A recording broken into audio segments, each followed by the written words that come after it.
have beautiful 12 by 12 pattern paper just sitting in your stash waiting to be used? What if one sheet could give you 18 stunning Christmas cards? That's right, 18 cards from a single sheet, each with a printed sentiment, cut with a label die, and gorgeous greenery on the front. Whether you're celebrating Christmas in July or getting a head start on the holidays, you are going to love this project.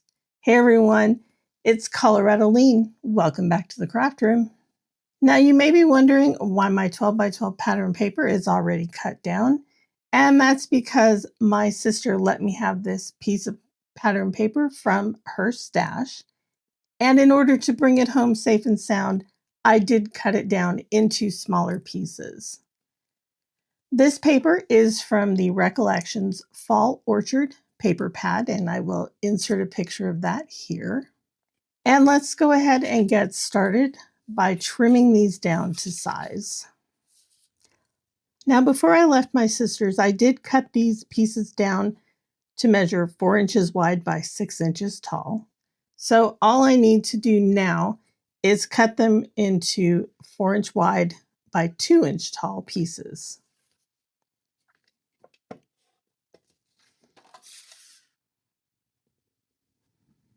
All right, we're not going to make all 18 cards together on camera, but I will walk you through one of them.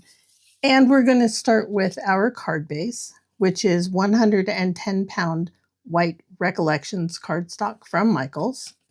It is 8.5 inches long, 5.5 inches tall, and scored down the middle at 4 1/4. So we will set that off to the side.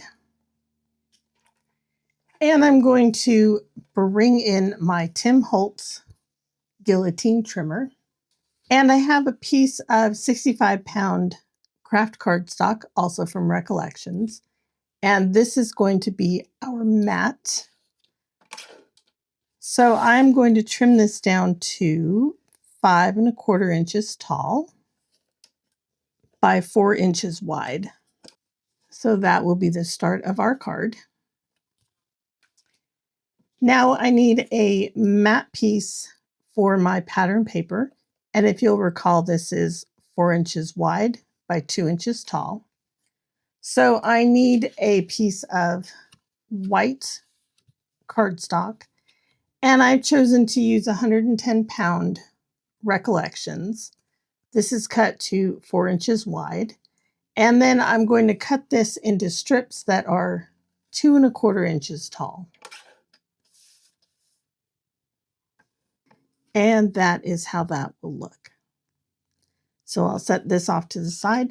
And I'm also going to set my trimmer off to the side for a moment so we can talk about our sentiment. For the front of my card, I created a very simple Merry Christmas sentiment. I designed this in Word, and I used Baskerville Old Face font in size 25. Now I will be cutting my sentiments out with the Tim Holtz and Sizzix Vintage Labels die. And I'm going to be using this middle die right here. Now the way I figured out this size for my sentiment, I cut out my die in a piece of scrap paper. And I'll bring this a little bit closer for you. And this is a beautiful die. It has some lines that are embossed in it. And I think that is just a beautiful way to do this. But what I did was I measured the flat surface on the inside of the die. So I got my width and I got my height. And then I created a text box in Word, figured out what I wanted to say, and then I started playing around with my fonts and my font sizes. And I did settle on a very simple font and a good size for it. Now I did print this on my Hewlett-Packard printer.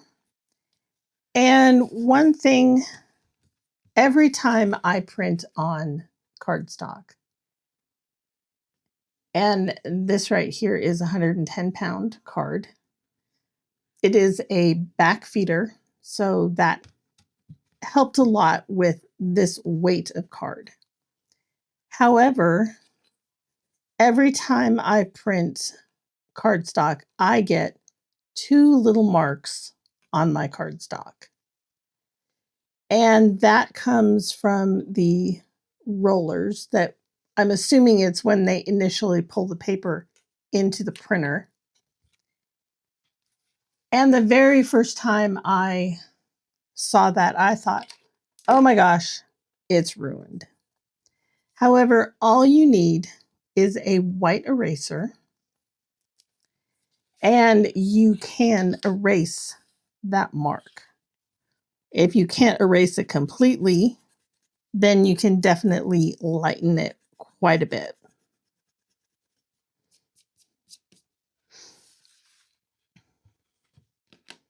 So I will hold that up for you. And you can see this is significantly lighter than this one over here. Now, the one right here, that one might be a little too close to my word. But if I'm very careful, I might be able to erase it without any fuss.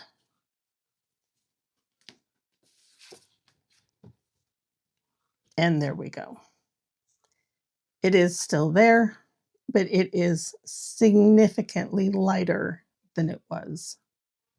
So it's always important to have a white eraser in your craft stash, as far as I'm concerned. I line these up pretty evenly. So I should be able to comfortably cut these apart with my paper trimmer and still have room on either side. So I'm going to line this up here, and then I'm just going to lay this over just to make sure I have plenty of room.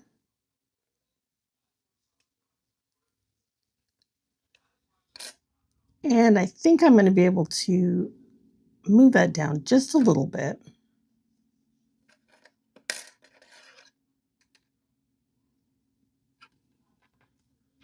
Now I can center my die over my sentiment and run that through my Sizzix Big Shot, and I will be right back with you. And there is my sentiment.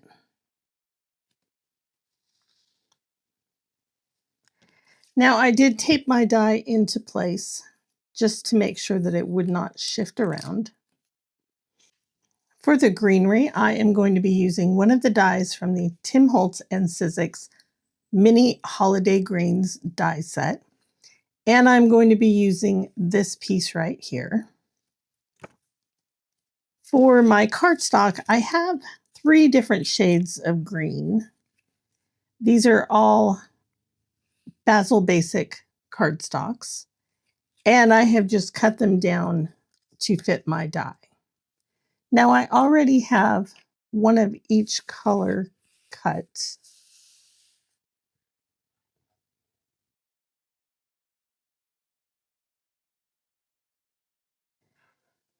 And while these are really pretty as they are, I do want to add a little bit more interest to them. So I'm going to bring in my Teflon mat, and I'm going to lay those out. And I have my Distress ink in peeled paint. And I am just going to dab some color on here. So I will just take the lid off and then just dab it on. I don't want to completely cover each piece with ink. I just want it to land wherever it lands. Okay, and then we have our pieces that look like this. So you can see the peeled paint, and this color will dry back a little bit lighter as well. But you can also see the color underneath. And I think that is really going to give us a nice look on our card front. While the ink was drying on the 3 pieces that I showed you, I did go ahead and die cut out the rest of my holiday greens. But I did neglect to tell you exactly how I did it. Now I have an older Sizzix machine, and the one I have came with the extended platform as well as 2 shims. So when I cut my greenery out, I had the base plate. I had shim number 2.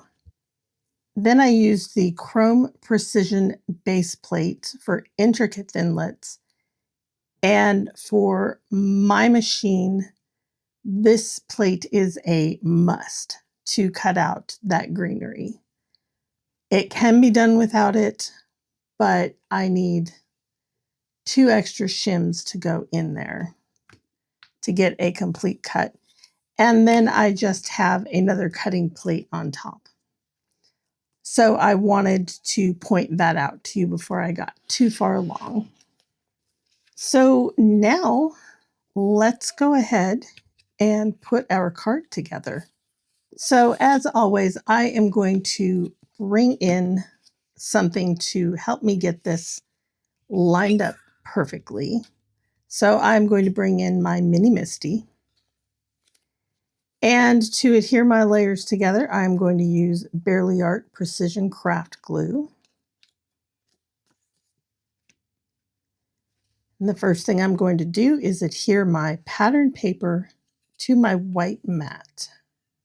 And I should have about an 1/8 inch margin on both sides. And then I want to line this panel up in the center of my craft colored mat. So that will be about 1.5 inches from the top. And now I'm going to adhere this to my card base. Now I can decide if I want the same color or if I want to mix and match.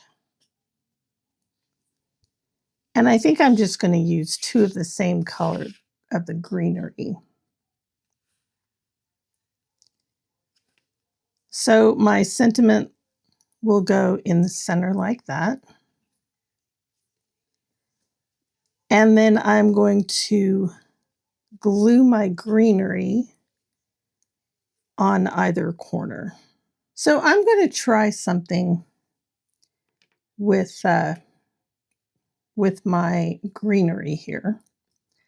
Rather than doing my best to dot on the glue on these tiny little spots, I am going to put some glue out on my mat and just set this in it like that.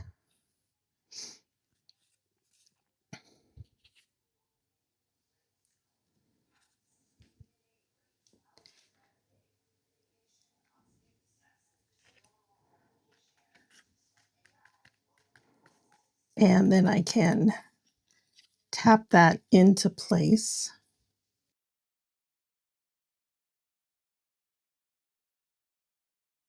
And I can do the same with this other piece. So that actually worked really well.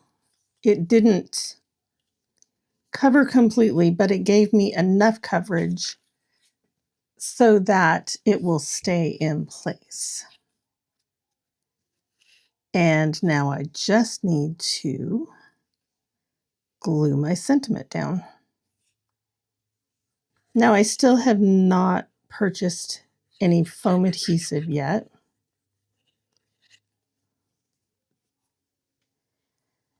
But I'm just going to set this down. And then I'm just going to put a stamp block over that to hold it in place for just a few moments. And there is card number 1 of 18. I'm going to go ahead and hop off here for a little bit and make the other 17 cards, and I'll be back with you when I'm done. And here they all are, 18 finished Christmas cards from just one sheet of 12 by 12 pattern paper. If you've been saving that special Christmas paper because you don't want to cut into it, I hope this project inspires you to pull it out and see just how much you can create from a single sheet.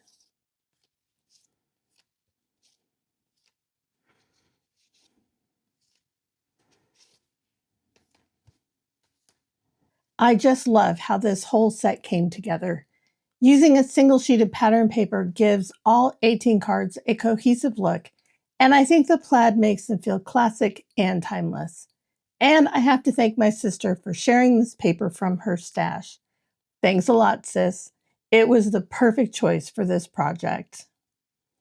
I have to say, getting 18 cards from a single sheet of pattern paper is pretty amazing. It is such a great way to get a head start on your Christmas cards, and by the time December rolls around, that's one less thing to worry about, so you can spend more time enjoying the holiday season.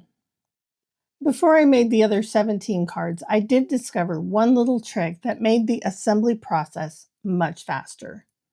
Now, during the tutorial, I did bring out the sentiment piece to figure out exactly where I wanted to place my greenery, but once I switched to assembly line mode, I simply used my centering ruler to make a tiny dot in the center of each pattern paper panel. Then I arranged the greenery around that dot before adding the sentiment. Since the label completely covers the center, the dot never shows, and it gave me perfect placement every single time. Now I'd love to know, when you make your Christmas cards, do you like making one design in batches like this? Or do you prefer creating a different card for every person on your list? Let me know down in the comments. I always enjoy hearing how everyone approaches their holiday card making. Thank you so much for spending some creative time with me today. If you enjoyed this project, I'd love it if you gave the video a thumbs up. And if you're new here, be sure to subscribe so you don't miss the next tutorial. I'll see you soon.